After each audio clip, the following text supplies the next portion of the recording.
بھائی جنت میں گھر چاہیے 200 مرتبہ سورہ اخلاص پڑھنی ہے، مرد بھی پڑھ سکتا ہے، عورت بھی پڑھ سکتی ہے۔ جو بندہ 200 مرتبہ سورہ اخلاص پڑھے گا، حدیث پاک میں آتے ہیں اللہ تعالیٰ اس کے لیے جنت میں محل بنا دے گا۔ اچھا کسی کو زیادہ محل چاہیے تو زیادہ مرتبہ پڑھ لے، کالونی بنا لے، کئیوں کو دنیا میں بھی کالونی بنانے کا شوق ہوتا ہے نا، تو اللہ نے یہاں بھی گنجائش رکھی، زیادہ پڑھو تمہارے لیے کالونی بنا دی جائے، کیونکہ اللہ تعالیٰ جب کسی بندے سے راضی ہوتے ہیں اس کے لیے جنت میں محل بنا دیتے ہیں، جب کسی عالم سے راضی ہوتے ہیں اللہ اس کے لیے جنت میں شہر آباد فرما دیتے ہیں، اور اس شہر میں اس سے جتنے محبت کرنے والے ہوتے ہیں سب بستے ہیں، سب جنت میں۔ دنیا میں طالبات سٹیٹ ہو سکتی ہے تو جنت میں سٹیٹ کیوں نہیں ہو سکتی بھائی؟ مگر ہر ایک کی اپنی نظر ہوتی ہے۔ ہم ایک ملک میں ایک دوست کے پاس پھنس گئے اور وہ میمن تھا، مجھے کہنے لگا کہ میں آپ کو میمن کی بات بتاؤں، میں نے کہا نہیں مجھے نہیں چاہیے، حضرت میں خود میمن ہوں، کوئی اس میں غیبت نہیں ہے، میں ایک بات بتاؤں گا، حقیقت بتاؤں گا۔ وہ پیچھے ہی پڑ گیا، اے ماں کو میں کہوں نہیں سننا، وہ کہ نہیں میں نے سنانا ہے، حضرت میں نے یہ لطیفہ سنانا ہے آپ کو۔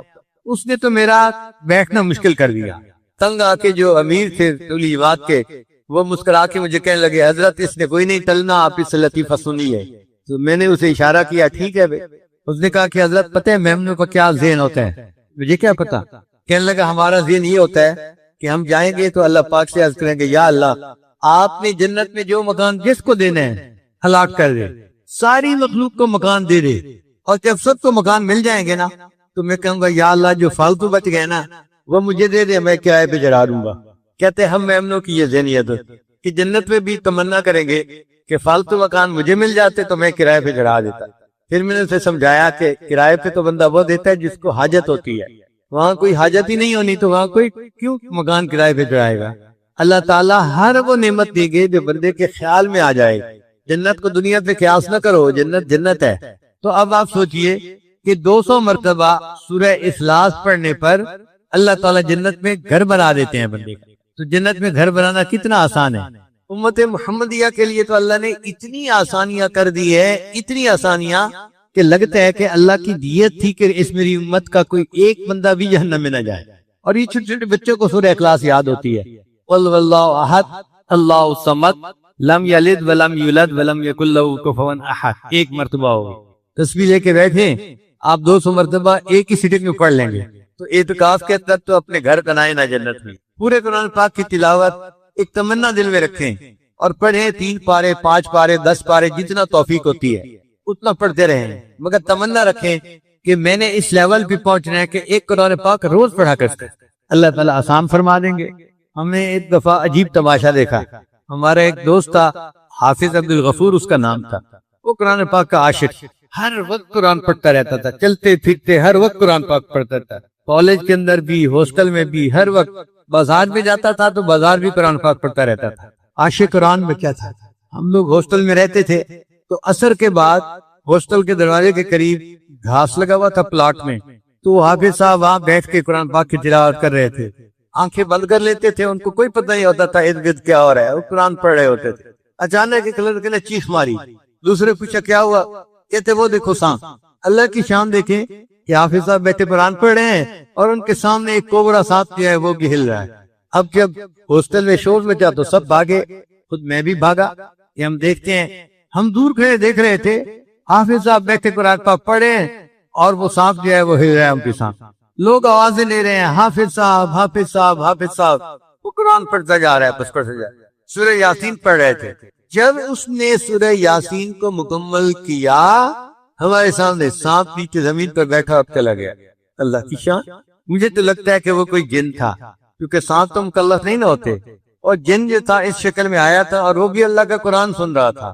تو ہم قرآن پاک پڑھتے ہیں، قرآن سننے کے لیے جن آ جاتے ہیں، حدیث سے ثابت ہے۔ نبی علیہ السلام قرآن پڑھ رہے تھے تو جن آ گئے اور ایک دوسرے کو کہنے لگے کہ خاموش جاؤ قرآن سنو، انا سمعنا قرآنا عجبا۔ تو اللہ تعالیٰ نے ہمیں یہ نعمت دی ہے قرآن مجید کا پڑھنا، یہ توفیق ایک نعمت ہے، اس کی ہم قدر کریں اور قرآن پاک کو زیادہ سے زیادہ پڑھنے کی کوشش کریں۔ اب تو دل بھی چند رہ گئے پیچھے، اس میں ہمت کر لیجئے، اللہ تعالیٰ قرآن مجید کی برکتیں ہمیں بھی عطا فرمائے۔ قرآن مجید قیامت کے دن بندے کی شفاعت کرے گا، اور حدیث پاک میں آتا ہے کہ یہ جھگڑالو سفارشی ہے، جیسے جھگڑالو بچہ ہوتا ہے نا، ماں باپ سے بات منوا کے رہتا ہے، قرآن مجید اس طرح جرار و سفارشی ہے، یہ قیامت کے دن بندے کی شفاعت کرے گا اور بندے کو جنت پہنچا کے رہے گا۔ ایک صاحب نے خواب دیکھا تو کسی فوت ہوئے بزرگ سے ملاقات ہو گئی، پوچھا حضرت آگے کیا بنا؟ کہا بھئی میرے اوپر اللہ کا فضل ہو گیا اور اللہ نے مجھے بخش دیا، اور میں نے اللہ تعالیٰ سے یہ پوچھا کہ یا اللہ اگر آپ مجھ پر خصوصی انعام فرمائے تو مجھے قبر میں قرآن مجید پڑھنے کی توفیق دے دیں۔ اللہ نے مجھے توفیق دے دی تو بس میں ہر وقت قرآن پاک پڑھتا ہوں، نہ تھکنا ہے نہ سونا ہے نہ کچھ ہے، ہر وقت قرآن پاک پڑھتا رہتا ہے۔ اس نے کہا اچھا آپ ہر وقت پڑھتے رہتے ہیں؟ کہنے لگا ہاں، اب تک میں 25,000 مرتبہ قرآن پاک مکمل پڑھ چکا ہوں۔ تو سننے والا بڑا حیران ہوا، آپ 25,000 مرتبہ قرآن پاک پڑھ چکے ہیں؟ وہ کہنے لگے ہاں، پریشان ہونے والی بات نہیں، یہ 25,000 مرتبہ کا ثواب تم لے لو، اور تم جو ایک مرتبہ سبحان اللہ دنیا میں پڑھتے ہو نا، اس کا ثواب مجھے دے دو، وہ ثواب زیادہ ہے 25,000 مرتبہ قرآن پاک پڑھنے سے۔ آج ایک مرتبہ سبحان اللہ کہیں گے تو اس پر اتنا اجر ملے گا، مرنے کے بعد اگر 25,000 مرتبہ بھی کسی نے قرآن پاک پڑھا تو ثواب نہیں ہے، کیونکہ عمل کا جہان چلا گیا، مرنے کے بعد عمل کا ثواب نہیں۔ الحمدللہ والسلام علی اما بعد، اعوذ باللہ من الشیطان الرجیم، بسم اللہ الرحمن الرحیم، قل هو اللہ اللہ الصمد لم یلد ولم یولد ولم یکن لہ کفوا احد، صدق اللہ العظیم۔ گزشتہ دنوں میں ہم نے یہ پڑھا کہ سورۃ الفیل جو ہے اس میں نبی علیہ السلام کی ولادت مبارکہ کے سال کا تذکرہ ہے۔ نبی علیہ السلام سید المرسلین رحمت للعالمین عام الفیل کے ساتھ میں دنیا میں تشریف لائے، یہ نعمت کے ساتھ۔ پھر آپ صلی اللہ علیہ وسلم کا قبیلہ کیا تھا، اس کا تذکرہ سورۃ القریش میں ہے۔ جب آپ نے نبوت کا دعویٰ فرمایا تو ارد گرد کا ماحول کیسا تھا، اس کا تذکرہ سورۃ ارأیت الذی یکذب بالدین میں۔ پھر نبی علیہ السلام پر اللہ تعالیٰ نے کیا انعامات کیے، کیا خیر کثیر ان کو عطا فرمائی، اس کا تذکرہ سورہ کوثر میں۔ یہاں پہنچ کر اللہ نے اپنے محبوب سے ایک دو ٹوک اعلان کروایا، جس کو بانگ درا کہتے ہیں، پر ملا اعلان، پھر بانگ دہل اعلان کہ اے کافرو تمہارے لیے تمہارا دین، میرے لیے میرا۔ اتنی وضاحت کے ساتھ شرک سے بیزاری اور توحید کا پیغام نبی علیہ السلام نے۔ پھر اللہ نے اپنے محبوب صلی اللہ علیہ وسلم کی کیسے کیسے مدد فرمائی، اس کا تذکرہ سورۃ النصر میں ہے۔ پھر آپ صلی اللہ علیہ وسلم کا ایک بہت قریبی رشتہ دار تھا، چچا تھا، بہت خوبصورت تھا، بہت مالدار تھا، اس کے بچوں کے ساتھ نبی علیہ السلام کی رشتہ داریاں تھیں، بچیوں کے نکاح کیے ہوئے تھے، مگر وہ بڑا موذی انسان تھا اور نبی علیہ السلام کو بہت اذیت پہنچاتا تھا۔ اس کی بیوی ام جمیل خباثت میں اس سے بڑی ہوئی تھی، ان دونوں کے برے انجام کا تذکرہ سورۃ تبیدہ میں ہے۔ پھر اس کے بعد پورے قرآن مجید کا نچوڑ اور خلاصہ سورہ اخلاص۔ اگر بالفرض قرآن مجید کو کشیف کیا جائے تو جو پورے قرآن کا نچوڑ نکلے گا وہ سورہ اخلاص۔ آج سورہ اخلاص کے بارے میں انشاءاللہ ہم بات کریں گے۔ اللہ کی شان دیکھیں کہ آج 23 کی رات بھی ہے اور جمعہ کی رات۔ سورہ اخلاص جلب منفعت سے تعلق رکھتا ہے اور اس کے بعد معوذتین دفع مسرت سے تعلق۔ اب آ جائیے سورت کی طرف۔ قرآن مجید کی 114 صورتیں ہیں کل، ان میں سے 112 صورتوں کے نام ان صورتوں کے اندر جو الفاظ آئے ہیں اس کی وجہ سے رکھے گئے، جیسے سورہ بقرہ، سورہ آل عمران، سورہ نساء۔ دو صورتیں ایسی ہیں کہ ان کا نام مضمون سورت کے مضمون کی وجہ سے رکھا گیا، ایک سورہ فاتحہ اور ایک سورہ اخلاص۔ اس سورت کو سورہ اخلاص کہنے کی 4 وجوہات ہیں۔ پہلی وجہ کہ اس میں اللہ تعالیٰ کی شان اور اس کی صفات کے سوا اور کچھ بیان نہیں ہوا۔ دوسرا یہ کہ یہ سورت انسان کو اعتقاد کو خالص کر دیتی۔ تیسرا یہ کہ یہ سورت اس نام کے معنی کے لحاظ سے دی گیا ہے اس کا نام کہ جو شخص بھی سورت کے معنی و مفہوم پر یقین رکھتے ہوئے پڑھے گا وہ شرک سے خلاصی پائے گا۔ اور چوتھی وجہ اس سورت کو سورہ اخلاص کہنے کی یہ بھی ہے کہ جو بندہ اس اعتقاد کے یہ بندے کے اندر اخلاص پیدا کرتا ہے۔ دوسرا نام ہے توحید، یہ بندے کو توحید خالص کا پیغام دیتے ہیں۔ تیسرا نام ہے سورہ نجات، یہ بندے ایک نام ہے سورۃ الاساس، کیونکہ یہ توحید پر مشتمل ہے اور توحید تمام اعتقادات کی بنیاد اور اساس ہے، اس لیے اس کا نام سورۃ الاساس ہے۔ اور ایک روایت ابی بن کعب اور انس نالوں کی یہ بھی ہے کہ 7 آسمان اور 7 زمینوں کو قل هو اللہ احد کی بنیاد پر قائم کیا گیا۔ اس کا نام ہے ایک سورۃ المانعہ۔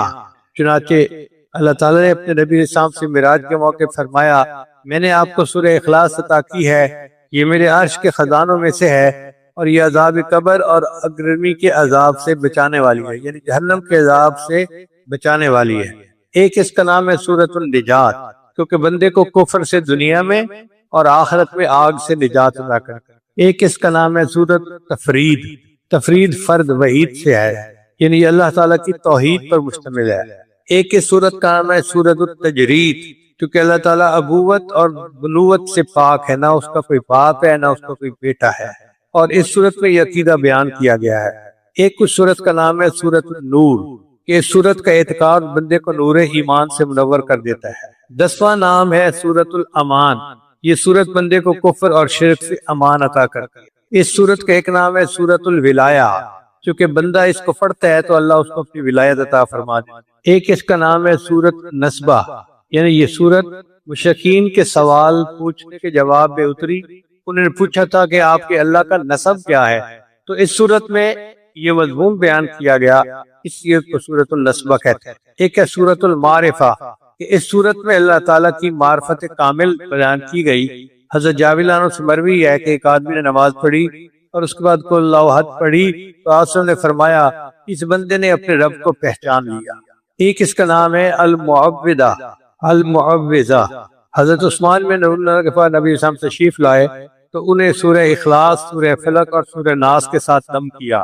آپ ذرا غور سے پوچھئے کہ عثمان بن مظعون ایک صحابی ہیں، وہ بیمار ہیں اور نبی علیہ السلام تشریف لاتے ہیں اور نبی علیہ السلام ان کو سورت پڑھ کے دم کرتے ہیں، تو ایک پتہ چلا کہ یہ دم کرنا ایک شرعی کی، اس کا شریعت میں ثبوت موجود ہے۔ اور پھر نبی علیہ السلام نے فرمایا میں نے ان سے بہتر صورتوں کے ساتھ کبھی کسی کو دم نہیں کیا، تو ہم بھی اگر کسی بیمار کے پاس جائیں تو یہ 3 صورتیں پڑھ کے اس کو دم کریں تاکہ اللہ اس کو شفا عطا۔ ایک اس صورت کا نام ہے المکشکشہ، مکشکشہ برات اور بیزاری کو کہتے ہیں، کیونکہ اس میں اس کا پڑھنے والا شرک سے بیزاری کا اظہار کر رہا ہوتا ہے، اس لیے اس کو مکشکشہ کہا۔ ایک اس سورت کا نام ہے سورۃ الصمد، اس سورت میں اللہ تعالیٰ کی صمدیت اور شان بے نیازی کا بیان کیا گیا ہے۔ ایک اس سورت کا نام ہے سورۃ المحضر، کیونکہ اس سورت کو سننے کے لیے اللہ کے فرشتے حاضر ہو جاتے ہیں۔ ایک اس سورت کا نام ہے سورۃ المنصرہ، کیونکہ جو بندہ یہ سورت پڑھتا ہے تو شیطان بھاگ جاتا ہے۔ آپ تجربہ کر کے دیکھ لیں، جب کبھی شیطانی خیال ذہن میں آنے لگے اس سورت کی تلاوت کریں، اللہ تعالیٰ شیطان کو بھگا دیں گے اور ذہن پاک اور صاف ہو جائے گا۔ 19واں نام ہے سورۃ البراء۔ حضور صلی اللہ علیہ وسلم نے اس ایک آدمی کو یہ سورت پڑھتے ہوئے دیکھا تو فرمایا کہ یہ بندہ شرک سے بری ہو گیا۔ اور 20واں نام ہے سورۃ المذکرہ، چونکہ یہ سورت بندے کو توحید خالص کی یاد دلاتی ہے، اس لیے اس کا نام مذکر ہے۔ اب سوچئے کہ اس سورت کے 20 نام ہیں جو نبی علیہ السلام نے بتائے، تو کتنی عظیم سورت ہے جو اللہ تعالیٰ نے عطا کی، اور یہ ہر بندے کو یاد ہوتی ہے، ہر کلمہ گو۔ ہم نے دیکھا ہے جتنا جاہل ہو، ان پڑھ ہو، اس کو سورہ اخلاص ضرور یاد ہوتی ہے اور اسی سے وہ نماز پڑھتا ہے۔ اب اس کا نزول کا سبب کیا تھا؟ وہ یہ تھا کہ مشرکین نے نبی علیہ السلام سے سوال کیا کہ اللہ تعالیٰ کا نسب بتائی، اس کے جواب میں اللہ نے یہ سورت عطا فرمائی۔ ایک مرتبہ یہودیوں نے نبی علیہ السلام سے کہا کہ اللہ تعالیٰ نے ساری مخلوق کو پیدا کیا تو اللہ کو کس نے پیدا کیا؟ اس کے جواب میں یہ سورت نازل۔ حضرت انس رضی اللہ عنہ کا قول ہے کہ خیبر کے یہودیوں نے خدمت گرامی میں حاضر ہو کر عرض کیا ابو القاسم، اللہ نے ملائکہ کو نور سے پیدا کیا، آدم علیہ السلام کو لیسدار مٹی سے پیدا کیا، ابلیس کو آگ کے شعلوں سے پیدا کیا، آسمان کو دھوئیں سے اور زمین کو پانی کی جھاگ سے پیدا کیا، اپنے رب کے متعلق بتاؤ کہ وہ کس چیز سے پیدا ہو؟ رسول اللہ صلی اللہ علیہ وسلم نے کوئی جواب نہیں دیا۔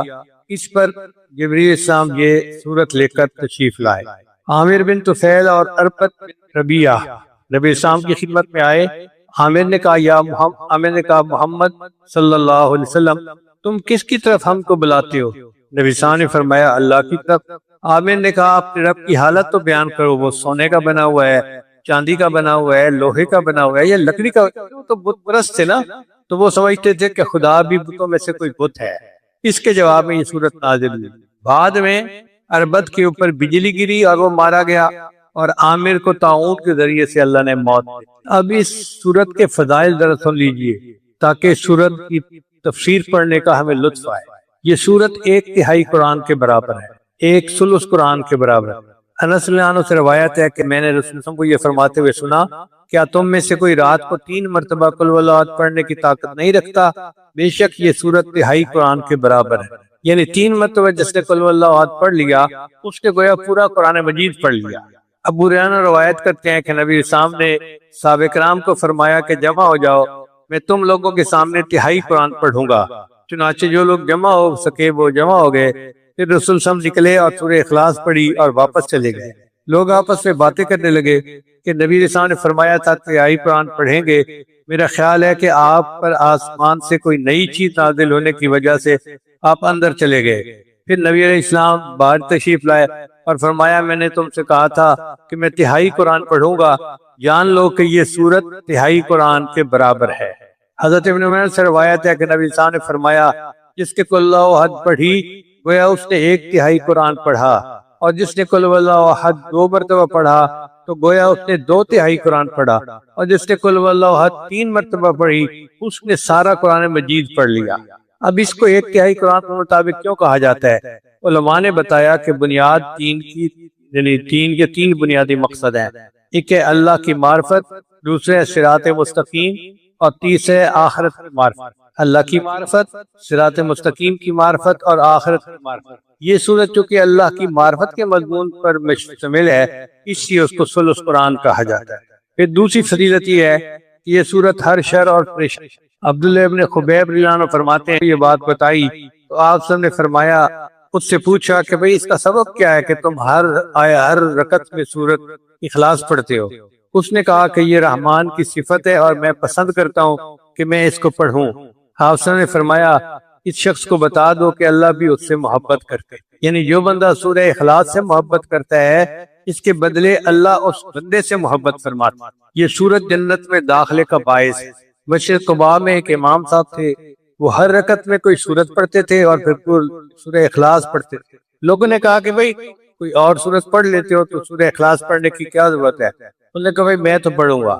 جب لوگوں نے زیادہ ڈیمانڈ کی کہ 1 سورت پڑھے تو انہوں نے کہا اچھا کسی اور کو امام بنا لو۔ اب ان سے بہتر نیک تقوی والا اور کوئی بندہ تھا نہیں، اور لوگ چاہتے تھے کہ وہی امامت کروائیں۔ چنانچہ نبی علیہ السلام کی خدمت میں حاضر ہوئے، اے اللہ کے حبیب صلی اللہ علیہ وسلم ہمارا امام صاحب کے ساتھ یہ امام۔ تو نبی علیہ السلام نے اس کو بلا کر پوچھا کہ بتاؤ بھائی تم ایسا کیوں کرتے ہو؟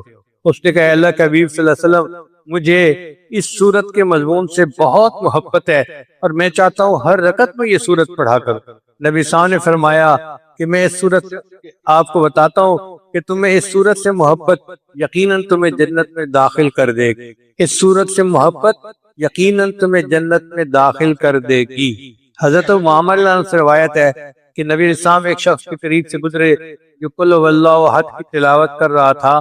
آپ صلی اللہ علیہ وسلم نے فرمایا اس نے جنت واجب کر لی یا اس کے لیے جنت واجب ہو گئی۔ 5ویں فضیلت سنیے، حضرت انس رضی اللہ عنہ روایت کرتے ہیں کہ ہم رسول اللہ کے ساتھ تبوک میں تھے، یعنی غزوہ تبوک کے لیے نکلے ہوئے تھے، تو ایک دن ایسے لگا جیسے سورج بڑی روشنی اور نور کے ساتھ نازل ہوا ہے، اس سے پہلے ایسی روشنی نہیں دیکھی گئی۔ نبی السلام بھی اس کو دیکھ کر تعجب فرمانے لگے۔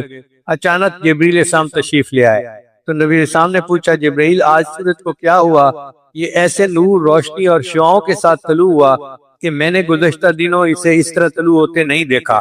تو جبریل السلام نے فرمایا کہ اللہ کے حبیب صلی اللہ علیہ وسلم آپ کے صحابی معاویہ بن معاویہ اللیثی کا آج مدینہ میں انتقال ہوا۔ اللہ تعالیٰ نے ان کی طرف 70,000 فرشتوں کو بھیجا ہے جو ان کی نماز جنازہ میں شریک ہوں گے۔ آپ نے پوچھا کہ ایسا کس سبب سے ہوا؟ انہوں نے کہا اللہ کے حبیب صلی اللہ علیہ وسلم وہ قل هو اللہ احد کثرت سے پڑھتے تھے، کھڑے ہوئے، بیٹھے ہوئے، چلتے ہوئے، دن میں اور رات کے اوقات میں پڑھتے تھے۔ اس عمل کی وجہ سے 70,000 فرشتے ان کے جنازے میں شرکت کے لیے نازل۔ پھر جو بندہ سورہ اخلاص کے ساتھ محبت کرے گا وہ جنت کے جس دروازے سے چاہے داخل ہوگا۔ جابر بن عبداللہ سے روایت ہے کہ نبی صاحب نے فرمایا 3 چیزیں ایسی ہیں جو شخص مومن ہونے کی حالت میں انہیں لائے گا تو جنت کے جس دروازے سے چاہے گا داخل ہوگا، اور حورین میں سے جس چیز سے چاہے گا اسے بطور بیوی کے مل جائے گی۔ پہلی بات جس نے مخفی طریقے سے کسی کا قرض ادا کر دیا، کوئی مقروض تھا اور اس نے چپکے سے اس کا قرض اس کے سر سے بوجھ اتار دیا، قرض ادا کر دیا۔ دوسرا جس نے قاتل کو معاف کر دیا، اور تیسرا جس نے ہر فرض نماز کے بعد 10 مرتبہ سورہ اخلاص پڑھی۔ ابو بکر رضی اللہ عنہ نے عرض کیا کہ اگر ایک مرتبہ پڑھے، آپ نے فرمایا اگر ایک مرتبہ بھی پڑھے گا تو اس کو بھی یہ اجر ملے گا۔ اب ہر نماز کے بعد ایک مرتبہ سورہ اخلاص پڑھنا کون سا مشکل کام ہے؟ جابر بن عبداللہ سے روایت ہے کہ نبی صاحب نے فرمایا جس شخص نے قل ہو احد ہر دن 50 مرتبہ پڑھا تو قیامت کے دن اس کو قبر سے اس طرح اٹھایا جائے گا کہ اللہ فرمائے کہ اے اللہ کی تعریف کرنے والے اٹھ جا اور جنت میں داخل ہو، یعنی پروٹوکول کے ساتھ اس کو بلایا جائے گا، اے اللہ کی تعریف کرنے والے اٹھ جا اور جنت میں داخل ہو جا۔ پھر فقر اور تنگ دستی کو یہ صورت دور کر دیتی ہے۔ حضرت جریر بن عبداللہ رضی اللہ عنہ سے روایت ہے کہ نبی صاحب نے فرمایا جس نے قل هو اللہ احد پڑھی تو اس کے گھر والوں اور پڑوسیوں سے فقر و افلاس کو اللہ تعالیٰ دور کر دیتے۔ آج جس بندے کو دیکھو وہ غربت کا اور افلاس کا رونا رو رہا ہے، اور قرآن عظیم الشان میں اللہ نے دیکھو کیا کیا ہمیں نعمت موتی عطا کر دیے کہ جو شخص روزانہ سورہ اخلاص پڑھے گا اللہ اس سے، اس کے گھر والوں سے اور اس کے پڑوسیوں سے بھی اللہ تعالیٰ فقر اور تنگ دستی کو دور کر دے گا۔ نبی صاحب نے فرمایا کہ جس نے 10 مرتبہ سورہ اخلاص پڑھی اس کے بدلے اس کے لیے جنت میں ایک محل بنا دیا جائے۔ جو بندہ چاہتا ہے کہ جنت میں میرا محل ہو تو 10 مرتبہ سورہ اخلاص پڑھ لے۔ آج یہ تو دل کرتا ہے کہ ڈیفنس میں میرا محل ہے، میرا فلاں جگہ محل ہو، میرا فلاں جگہ محل۔ بھئی جنت کا محل تو بہت اعلیٰ ہے، 10 مرتبہ پڑھنے پر وہ مل جاتا، اور جس کے 20 مرتبہ پڑھا اس کے بدلے اس کے لیے جنت میں 2 محل بنا دیے، اور جس سے 30 مرتبہ پڑھا اس کے بدلے اس کے لیے جنت میں 3 محل بنا دیے۔ حضرت عمر رضی اللہ عنہ نے عرض کیا ہے اللہ کے نبی صلی اللہ علیہ وسلم پھر تو ہم اپنے محلوں کی تعداد میں ضرور اضافہ کریں گے۔ نبی صاحب نے فرمایا تم جتنا بھی اضافہ کر لو اللہ کے خزانے اس سے بھی زیادہ وسیع۔ ایک روایت میں آتا ہے کہ نبی صاحب نے فرمایا جس نے قل هو اللہ احد صبح کی نماز کے بعد 12 دفعہ پڑھی اس نے 4 مرتبہ قرآن مجید پڑھ لیا اور وہ اس نے روئے زمین کا سب سے افضل بندہ ہوگا بشرطے کہ وہ تقوی اختیار کر۔ پھر ایک صورت میں ایک انس سے روایت کرتے ہیں کہ نبی صاحب نے فرمایا جو شخص قل هو اللہ احد 200 مرتبہ پڑھے گا اس کے 50 سال کے گناہ معاف ہوں گے بشرطے کہ وہ 4 کاموں سے بچے، ناحق خون، ناحق مال، حرام کاری اور شراب پینا۔ ان سے اگر بچے گا تو اللہ اس کے 50 سال کے گناہوں کو معاف کر دے۔ اس کا مطلب یہ ہے کہ 200 مرتبہ پڑھنے سے اللہ تعالیٰ پوری زندگی کے گناہ معاف کر دیتے۔ اب ذرا ان فضائل کو ترتیب کے ساتھ سنیے اور غور کیجئے کہ کتنی عظیم صورت ہے۔ پہلی بات، اس صورت کی تلاوت 1/3 قرآن مجید کے مطابق برابر ہے۔ اس کے پڑھنے والے کے 50 سال کے گناہ معاف کر دیے جاتے ہیں۔ اس کو روزانہ پڑھنے والا بندہ روئے زمین کا سب سے افضل بندہ ہوتا ہے۔ اس کے پڑھنے والے سے اللہ تعالیٰ فقر اور تنگ دستی دور کر دیتے ہیں۔ اس کے پڑھنے والے کے لیے ہر شر اور پریشانی سے اللہ حفاظت فرماتے ہیں۔ اس کا پڑھنے والا اللہ کا محبوب بن جاتا ہے۔ اس کے پڑھنے والے کے جنازے میں فرشتے شامل ہوتے ہیں۔ اس کے پڑھنے والے کے لیے یہ سورت جنت میں داخلے کا باعث ہے۔ اس کے پڑھنے والے کو جنت کے جس دروازے سے چاہے گا کہا جائے گا کہ داخل ہو جا۔ اس کے پڑھنے والے کے لیے اللہ تعالیٰ جنت میں محل تیار کر دیتے۔ اب ان فضائل کو سامنے رکھیں تو دل چاہتا ہے کہ ہر نماز کے بعد سورت اخلاص پڑھا کریں اور نمازوں میں بھی سورہ اخلاص پڑھا کریں۔ یہ تھے اس سورت کے فضائل۔ اب اس سورت کی تفسیر کی طرف آئیے۔ اللہ فرماتے ہیں قل اے میرے محبوب کہہ دیجئے۔ اللہ تعالیٰ اس سورت کو خود بھی بیان فرما سکتے تھے مگر اپنے محبوب کی زبان فیض ترجمان سے اللہ نے اس کا جواب دلوایا۔ اس کی وجہ کیا ہے کہ جب 2 بندوں میں محبت ہونا اور ایک پر کوئی اعتراض کرے تو دوسرا بولتا ہے اس کے بارے میں۔ جب نبی علیہ السلام پر کفار نے الزام لگایا یہ تو مجنون ہے تو اللہ نے جواب دیا نون والقلم وما یسطرون ما انت بنعمت ربک بمجنون، میرے محبوب آپ مجنون نہیں ہیں، وانک لعلی خلق عظیم، آپ تو اخلاق کی عظیم بلندیوں پر فائز۔ تو نبی علیہ السلام پر الزام لگا تو اللہ نے دفاع کیا۔ اب لوگوں نے اللہ پر الزام لگائے تو نبی علیہ السلام کی زبان سے اللہ نے اس کا دفاع کروایا۔ فرمایا کل میرے محبوب فرما دیجئے۔ کل کے لفظ سے اس بات کی طرف اشارہ ہے کہ ایمان صرف وہی معتبر ہے جس کی خبر رسول اللہ صلی اللہ علیہ وسلم نے دی ہو۔ اگر کوئی بندہ اپنی عقل سے یا علامات سے اللہ کے وجود کو پہچان لے تو معرفت تو کہتے ہیں، ایمان نہیں کہتے، کیونکہ معرفت جاننے کا نام ہے اور ایمان ماننے کا نام۔ معرفت جاننے کا نام ہے اور ایمان ماننے کا نام۔ جاننا کافی نہیں، ماننا ضروری ہے۔ لفظ کل کے ساتھ اللہ تعالیٰ نے اپنے محبوب کو حکم دیا کہ لوگوں کو میری توحید کا پیغام دو۔ حضرات انبیاء کرام کا اولی پیغام اللہ کی توحید کو بیان کرنا تھا، کیونکہ یہ تمام اعتقادات کی بنیاد ہے۔ اس لیے نبی علیہ السلام نے اپنی قوم کو سب سے پہلا خطبہ جو دیا اس میں فرمایا ایھا الناس قولوا لا الہ الا اللہ تفلحون۔ اب آگے فرمایا قل هو اللہ احد۔ ہم اس کا ترجمہ کرتے ہیں اللہ ایک ہے، یہ ترجمہ کامل نہیں ہے۔ اردو زبان میں ایک کے علاوہ کوئی لفظ ہی نہیں جو ہم استعمال کر سکتے، لیکن عربی زبان چونکہ بہت وسیع ہے، وہ ہر کیفیت اور لفظ کے لیے الگ لفظ استعمال کرتے ہیں۔ اب ایک لفظ ہے واحد اور ایک لفظ ہے احد۔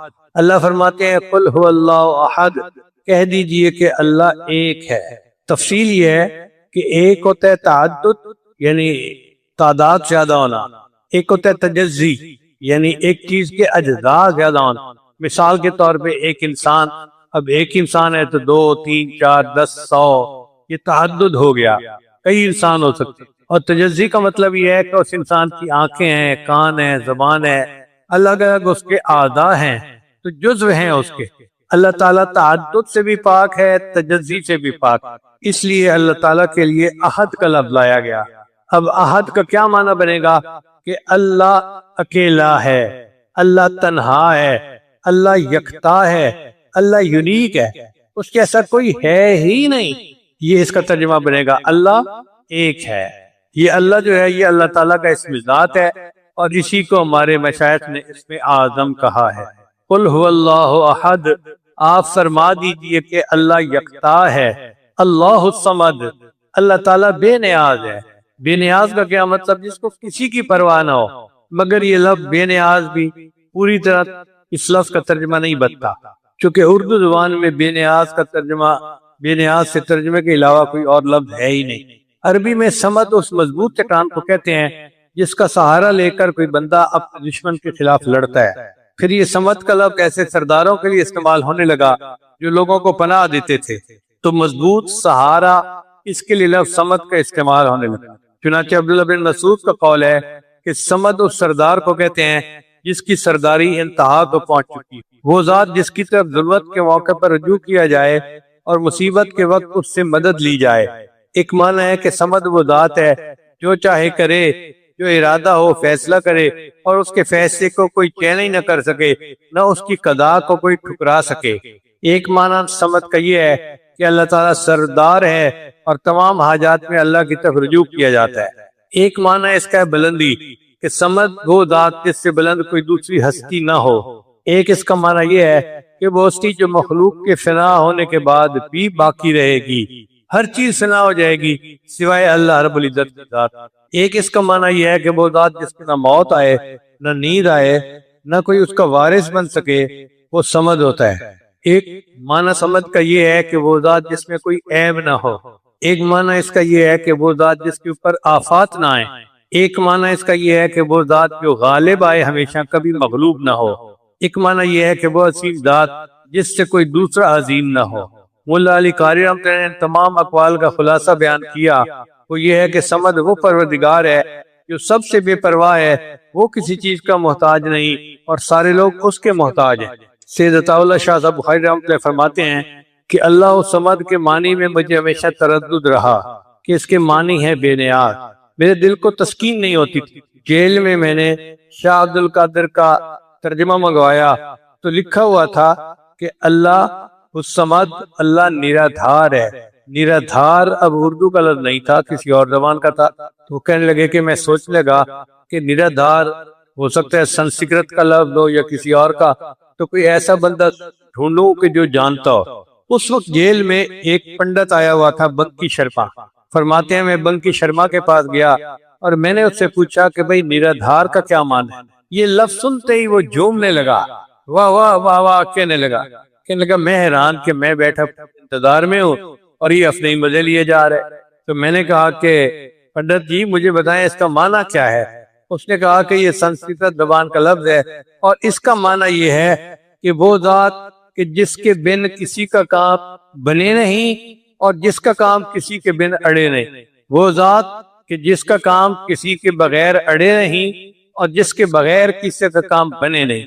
فرماتے ہیں کہ مجھے ایسے لگا جیسے گمشدہ متاع مجھے مل گئی۔ اچھا، اللہ تعالیٰ کا یہ نام صمد بیک وقت تسبیح بھی ہے، تحمید بھی ہے۔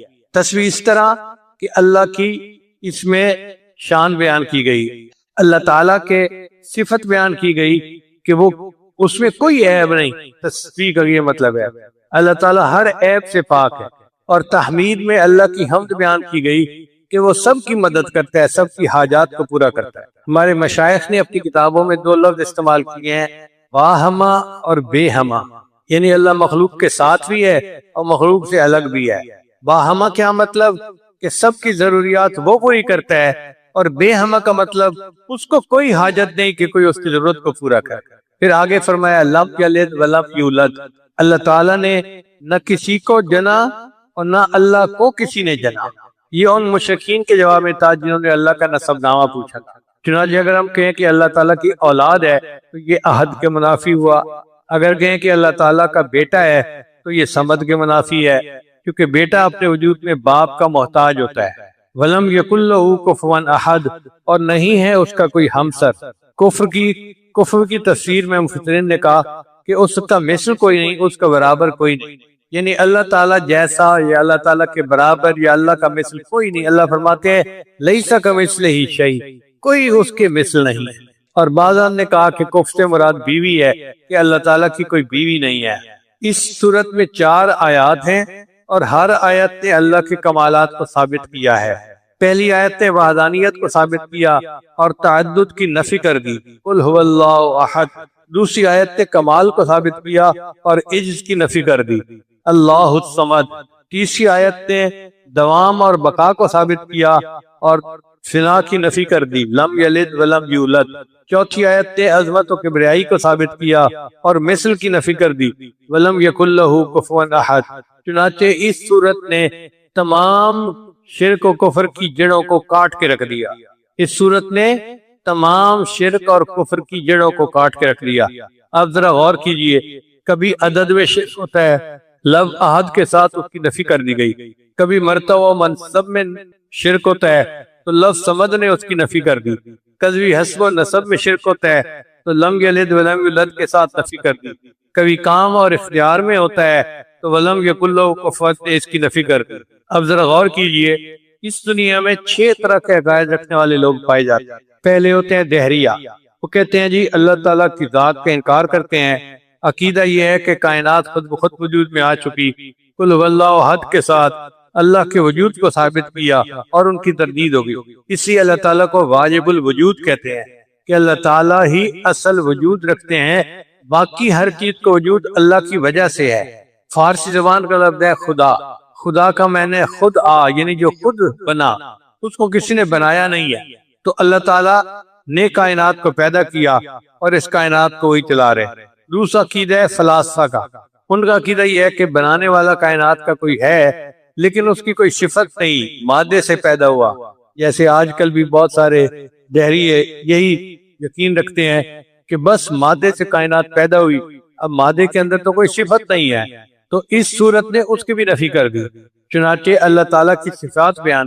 تیسرا مشرکین اور ہندوؤں کا عقیدہ، مشرکین اور ہندوؤں کا عقیدہ یہ تھا کہ اس کائنات پہ بہت سارے خدا ہیں جو نظام کو چلا رہے ہیں۔ لفظ احد نے ان سب کی نفی کر دی کہ نہیں، بہت سارے خدا نہیں، خدا صرف ایک ہے، اکیلا ہے، یکتا ہے۔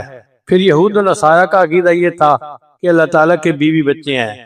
یہودیوں نے عزیر علیہ السلام کو اللہ کا بیٹا بنا لیا، عیسائیوں نے بیوی مریم کو اللہ کی بیوی بنایا، عیسیٰ علیہ السلام کو اللہ کا بیٹا بنایا۔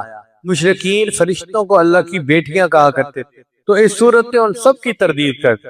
پھر پانچویں ہے مجوس کا عقیدہ۔ مجوس کا عقیدہ یہ ہوتا ہے کہ خیر کا جو ہے نا خالق الگ ہے اور شر کا خالق الگ ہے۔ وہ کہتے ہیں کہ ایک خدا ہے یزدان، وہ خیر کا خدا ہے، اور ایک خدا ہے اہرمن، وہ شر کا خدا ہے، اور ان دونوں کے درمیان کھینچتانی ہر وقت ہوتی رہتی ہے، کبھی خیر غالب آتی ہے کبھی شر غالب آ جاتا ہے۔ اس صورت نے ان کے بھی عقیدے کا رد کر دیا اور فرمایا کہ نہیں، وَلَمْ يَكُنْ لَهُ كُفُوًا أَحَدٌ، اللہ ایک ہے، اس جیسا کوئی دوسرا ہے ہی نہیں۔ تو اس سے پتہ چلتا ہے کہ اس صورت نے دنیا کے تمام بدعقیدہ لوگوں کے اعتقادات کی نفی کر اس کی جامعیت کا اندازہ لگایا۔ اب میں اس صورت کے مضمون کو سمجھنے کے لیے ذرا اپنے الفاظ میں بیان کرتا ہوں۔ الفاظ ہیں مشائخ صوفیاء کے، مگر اپنا مطلب سمجھنے کے لیے میں ان کو استعمال کروں گا۔ وہ کیسے کہ پہلی آیت ہے قل هو اللہ احد، آپ کو یہ سمری یاد ہو جائے گی جلدی۔ قل هو اللہ احد یہ ہے توحید وجودی، اللہ تعالیٰ واجب الوجود ہیں اور اللہ کے علاوہ کوئی اور خدا نہیں۔ اس کو کیا کہتے ہیں؟ توحید وجودی۔ مشائخ صوفیاء کی تشریح نہیں، یہ میں الفاظ ان کے استعمال کر رہا ہوں اپنے مضمون کو آسان بنانے کے لیے، سمجھانے کے لیے۔ تو قل هو اللہ احد میں توحید وجودی کا تذکرہ، پھر اللہ الصمد، اللہ بے نیاز ہے، اس کو کہتے ہیں توحید شہودی، مشاہدے سے ہے۔ اب آپ بتائیے کیا آپ کا مشاہدہ ہے کہ اللہ سب کی حاجات کو پورا کرتا ہے؟ کوئی بندہ ایسا ہے جو کہے کہ میری حاجات اللہ پوری نہیں کرتا؟ اللہ کو ہماری ضرورت ہے اور ہمیں اللہ کی ضرورت ہے نا، تو اس نے گویا مشاہدے میں یہ بات لے آئی کہ اللہ ایک ہی ہے۔ تو قل هو اللہ احد یہ توحید وجودی ہے، اللہ الصمد یہ توحید شہودی ہے۔ پھر لم یلد ولم یولد اس کو کہتے ہیں توحید ذاتی، نہ اللہ نے کسی کو جنا نہ کسی نے اللہ کو جنا۔ یہ مضمون کیا کہلاتا ہے؟ توحید ذاتی۔ ولم یکن لہ کفوا احد یہ ہے توحید صفاتی۔ اب چار نام یاد کر لیں، آپ کو پوری صورت کا خلاصہ فوراً ذہن میں آ جائے گا۔ توحید وجودی، توحید شہودی، توحید ذاتی، توحید صفات۔ چار صورتوں نے پوری تعلیمات کو اپنے اندر بند کر لیا۔ سورہ اخلاص سے ہمیں یہ سبق حاصل ہوتا ہے کہ ہم اللہ تعالیٰ کو ایک مانے، اللہ کے ساتھ کسی کو شریک نہ ٹھہرائے۔ ہمارے معاشرے میں بہت جلدی لوگ جو ہے نا وہ دوسروں کی طرف دھیان کر لیتے ہیں، ضعیف الاعتقاد ہے نا، چنانچہ اپنی حاجات اللہ کے علاوہ اولیاء سے مانگتے ہیں، قبروں سے مانگتے ہیں، پتہ نہیں کیا کیا کرتے ہیں۔ میرا اپنا مشاہدہ ہے کہ ایک مرتبہ ایک بندہ ملتزم سے لپٹ کے دعائیں مانگ رہا تھا، تو میں بھی انتظار میں تھا کہ مجھے ملتزم پہ جگہ ملے۔ اب جب وہ ملتزم سے وہ ہٹا تو اس نے وہی کھڑے کھڑے فون کیا اور اپنی بیوی کو کہنے لگا کہ دیکھو دعائیں تو میں بھی کر رہا ہوں، لیکن تم اتنا کچھ لے کے داتا دربار چلی جاؤ اور وہاں دعا کرو اللہ میرا اقامے کا کام کروا دے۔ بیت اللہ کے پاس کھڑا ہے اور وہاں سے بیوی کو کہہ رہا ہے کہ داتا دربار جا کے یہ چیز دو اور یہ دعا مانگو کہ اللہ ہمارا کام کر۔ تو ضعیف الاعتقادی کا یہ حال ہے۔ واللہ یقبض و یبسط و الیہ ترجعون، اللہ تعالیٰ ہی تنگی پیدا کرتا ہے، وہی وسعت پیدا کرتا ہے۔ کہہ دیتے ہیں کسی نے کاروبار باندھا ہوا ہے، بہت سارے لوگ میرے پاس آتے ہیں کسی نے ہماری بیٹی کا رشتہ باندھ دیا ہے، بھئی کوئی نہیں باندھ سکتا، اللہ کی منشا ہے جو ہوگا، اللہ کے علاوہ کوئی باندھنے والا اور کھولنے والا نہیں۔ اس لیے ہمیں چاہیے کہ ہم ایک اللہ کے در پر چکیں۔ آپ ذرا غور کیجئے گا، علمی نکتہ ہے کہ اللہ تعالیٰ نے بعض جانوروں کو ہاتھ نہیں دیے، گائے، بھینس، بکری، گھوڑا، اونٹ کسی کے ہاتھ نہیں ہے، وہ کھانے کے لیے اپنا سر نیچے جھکاتے ہیں اور پھر چارہ کھاتے ہیں۔ انسان کو اللہ نے ایسے نہیں بنایا، اللہ نے ہاتھ کیے ہیں۔ میرے بندے تیرا سر میرے سامنے جھکنے کے لیے ہے، میں نہیں چاہتا کہ یہ کھانے کے لیے نیچے جھکے، کھانا تیرے منہ تک میں پہنچا دوں۔ شاعر کے بہت پیارے شعر ہیں، تیرے در سے بھی نباہے در غیر کو بھی چاہے، تیرے در سے بھی نباہے در غیر کو بھی چاہے، میرے سر کو یہ اجازت کبھی تھی نہ ہے نہ ہوگی۔ تیرے در سے بھی نباہے در غیر کو بھی چاہے، میرے سر کو یہ اجازت کبھی تھی نہ ہے نہ ہوگی۔ تیرا نام تک بھلا دوں، تیری یاد تک مٹا دوں، مجھے اس طرح کی جرت کبھی تھی نہ ہے نہ ہوگی۔ میں یہ جانتے ہوئے بھی تیری انجمن میں آیا کہ تجھے میری ضرورت کبھی تھی نہ ہے نہ ہوگی۔ تو اگر نظر ملائے میرا دم نکل ہی جائے، تجھے دیکھنے کی ہمت کبھی تھی نہ ہے نہ ہوگی۔ جو گلا کیا ہے تجھ سے تو سمجھ کے تم کو اپنا، مجھے غیر سے شکایت کبھی تھی نہ ہے نہ ہوگی۔ تیرا حسن ہے یگانہ، تیرے ساتھ ہے زمانہ، میرے ساتھ میری قسمت کبھی تھی نہ ہے نہ ہوگی۔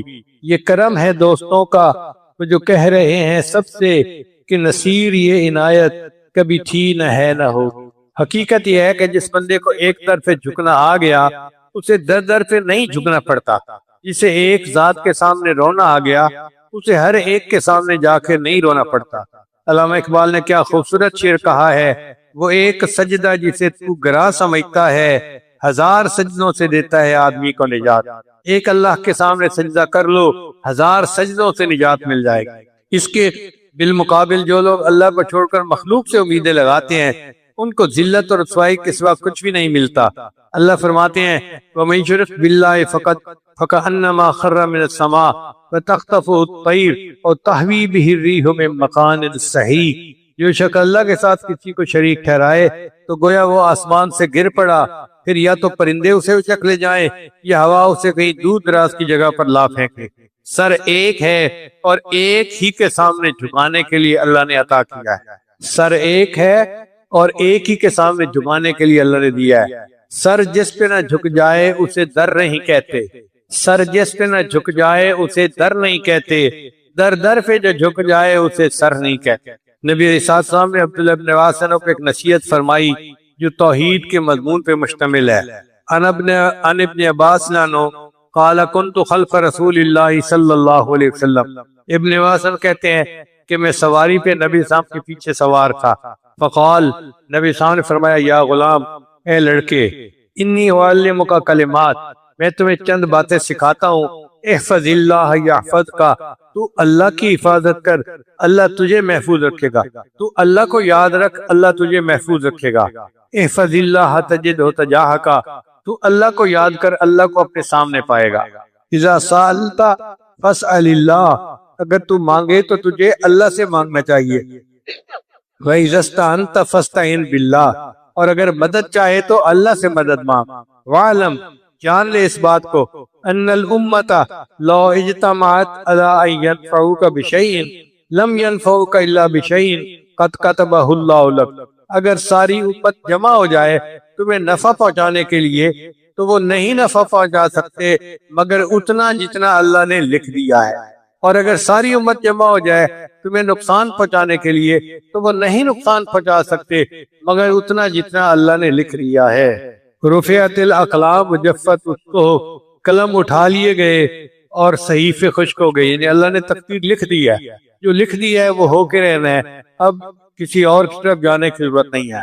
سورہ اخلاص کے خواص کیا ہیں؟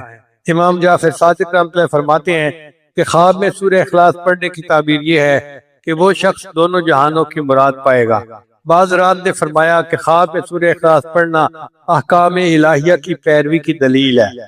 بعض مشائخ نے لکھا ہے کہ روزانہ 313 مرتبہ سورہ اخلاص پڑھنے سے اللہ تعالیٰ فقر اور تنگدستی کو دور کر دیتا ہے۔ اب جو لوگ کاروبار کی پریشانی، قرضوں کی پریشانی، غربت اور یہ پریشانیاں رکھتے ہیں، 313 مرتبہ سورہ اخلاص پڑھ لیں، اللہ تعالیٰ فقر اور پریشانی کو دور کر دے۔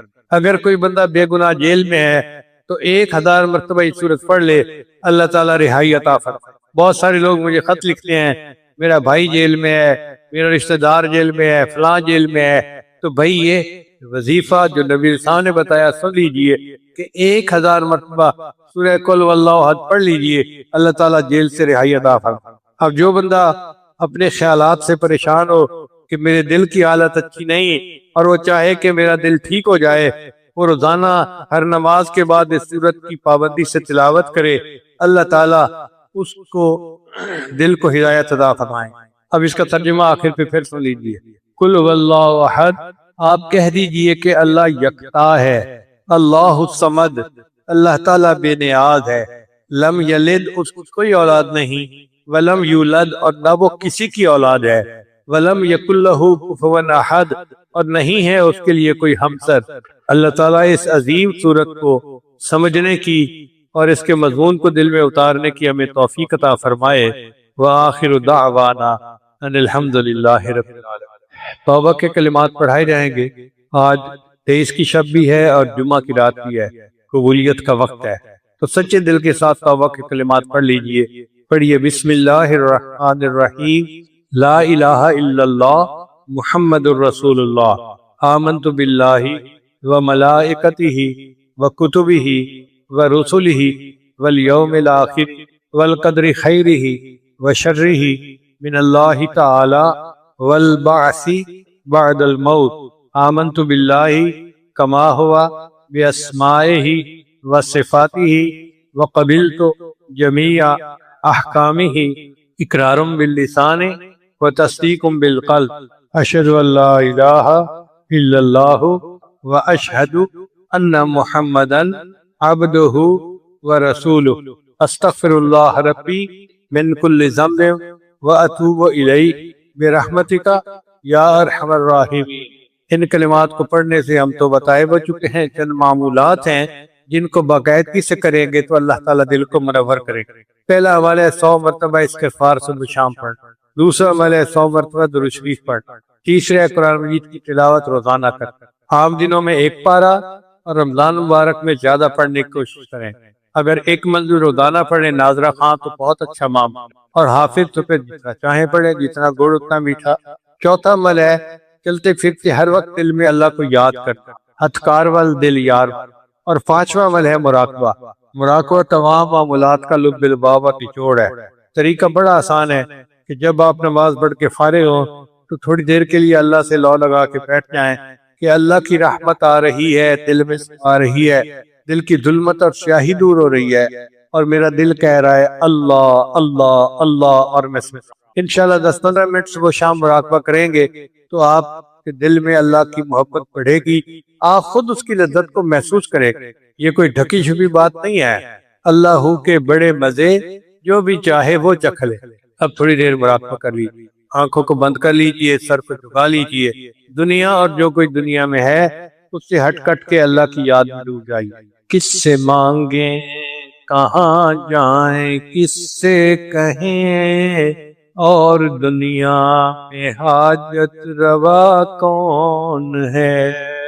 سب کا داتا ہے، سب کو دیتا ہے تو، تیرے بندوں کا تیرے سوا کون ہے؟ کون مقبول ہے